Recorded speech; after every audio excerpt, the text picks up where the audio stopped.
और इस बीच सीधा आपको लिए चलते हैं इंडोनेशिया, जहां पर प्रधानमंत्री नरेंद्र मोदी संबोधित कर रहे हैं। यात्रा का आज तीसरा दिवस है, लेकिन यहाँ के जीवन में, यहाँ की बातों में, यहाँ की हवा में एक संस्कृति की खुशबू है।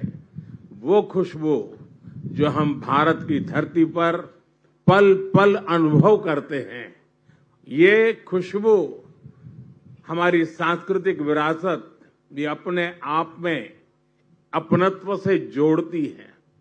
1200 साल मैं यहाँ के लोगों का हृदय से धन्यवाद करता हूं कि उन्होंने इतनी बड़ी विरासत को जिस प्रकार से संभाला है, जिस प्रकार से संवारा है और श्रद्धा भाव से किया है।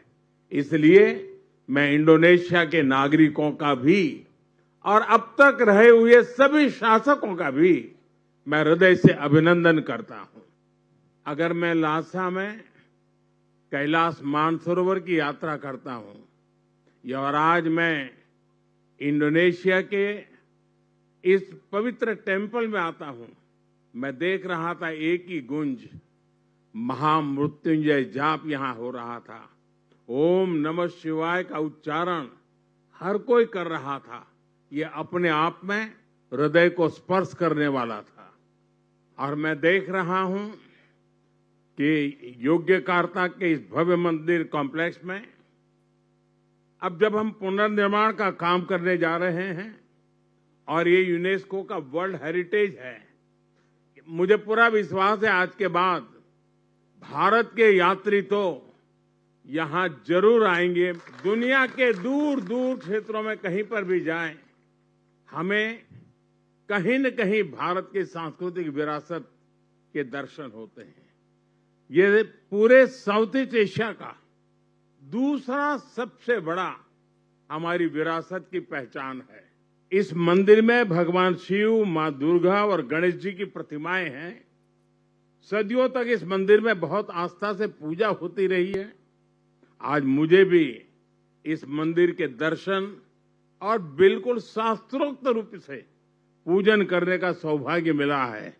ये मेरे जीवन के लिए बहुत ही चैतन्यपूर्ण क्षण मैं मान सकता हूं। मित्र प्रेसिडेंट प्रबोवो जी, उनके साथ यहां आने से ये आयोजन मेरे लिए विशेष हो गया है। ईश्वर से भारत इंडोनेशिया की मित्रता को मजबूत करने, हम दोनों देशों के नागरिकों के कल्याण और दोनों देशों के तेज विकास के लिए परमात्मा से प्रार्थना की है, भक्ति भाव से पूजा की है। मुझे पूरा विश्वास है मेरे मित्र राष्ट्रपति जी जिस प्रकार से किसी काम को हाथ में लेते हैं तो एक फौजी के नाते बहुत वेल प्लान करते हैं और समय से पहले पक्का पूरा करेंगे। और आज उन्होंने मुझसे प्रॉमिस लिया है कि 29 के पहले इस काम को हम कर लेंगे और आपको दोबारा आना है। मैं आपको वादा करता हूं कि मैं इसके पुनर्निर्माण के बाद जरूर यहां आऊंगा और आपके साथ इस उत्सव को मनाऊंगा। राष्ट्रपति जी, मैं इंडोनेशिया में लैंड हुआ और अब थोड़ी देर के बाद विदाई दूंगा, लेकिन आपने जो समय निकाला, पूरा समय आप मेरे साथ रहे और हर कार्यक्रम में जिस प्रकार से आपने बारीकी से इसका प्लानिंग किया, एग्जीक्यूशन किया, एक मित्र के नाते इतने शानदार स्वागत के लिए, इतनी आत्मीयता के लिए मैं भारत के 140 करोड़ नागरिकों की तरफ से और व्यक्तिगत रूप से मेरी तरफ से मैं आपका बहुत बहुत आभार व्यक्त करता हूं।